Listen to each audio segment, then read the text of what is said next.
Le récent cas date de juin dernier dans un centre de santé de Ratouma où une mère de famille a perdu la vie quelques heures seulement après l'accouchement.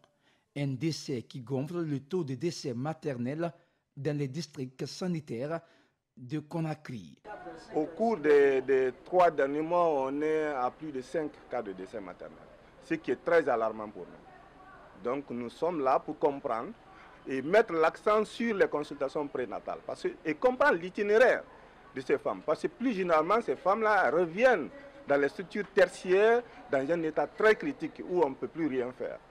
En 2022, Kaloum a enregistré 19 décès maternels sur 34 enregistrés à Conakry.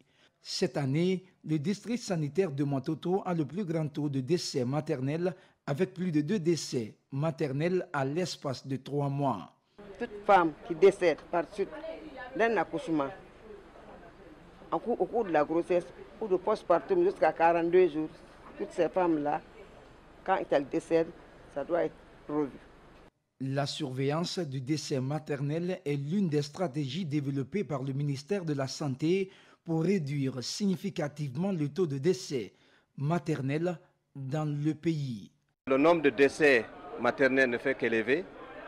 Et l'une des stratégies que le ministère de la Santé a adoptées pour la réduction des décès maternels et néonatals, c'est d'abord la revue des décès maternels. Et cette revue suppose qu'il y ait d'abord la mise en place des comités de revue au niveau des différents districts, mais aussi au niveau des régions. En plus des audits des cas déjà enregistrés dans les structures sanitaires, les comités de surveillance passeront aussi dans les régions pour enquêter sur les décès maternels survenus. Son extension a débuté en novembre 2018, surmontant de nombreuses difficultés, notamment les pénuries de matériaux et l'épidémie mondiale.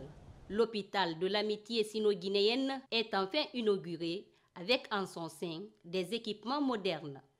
Un bloc opératoire de 3 salles, une salle de soins intensifs, la chambre de malades, le centre d'imagerie et le laboratoire de cathétérisme avec un total de 50 lits, dont 10 dans la salle de soins intensifs. Le bâtiment des technologies abrite une unité de radiologie numérique, une unité de tomodensitométrie dotée d'un scanner de 64 barettes, une unité d'imagerie par résonance magnétique IRM de 1,5 Tesla, une unité de cathétérisme cardiaque. Depuis plus de 60 ans, la Chine maintient de bons rapports avec la Guinée. Ces relations d'amitié sont désormais des liens fraternels. La Chine continuera à soutenir le développement sanitaire de la Guinée dans la mesure de ses capacités. Et il travaillera avec la Guinée pour construire une communauté de santé Chine-Afrique. Permettre à tous les compatriotes de se soigner en Guinée est l'une des ambitions phares du président de la transition. C'est pourquoi les efforts se multiplient dans ce sens, se réjouit le ministre de la Santé. La réception et l'inauguration de cette aile, de cette deuxième phase, fait de l'hôpital de l'amitié sino-guinéen le second pôle d'excellence en matière de soins de santé en Guinée, aux côtés de l'hôpital universitaire d'Onka, qui a ouvert ses portes au mois d'août 2022. Avec ces 2 institutions, nous nous orientons résolument vers la réalisation de l'ambition du colonel Mamadi Doumbouya. Par ailleurs, il invite le personnel sanitaire à donner le meilleur d'eux-mêmes pour la prise en charge des patients admis à cet hôpital.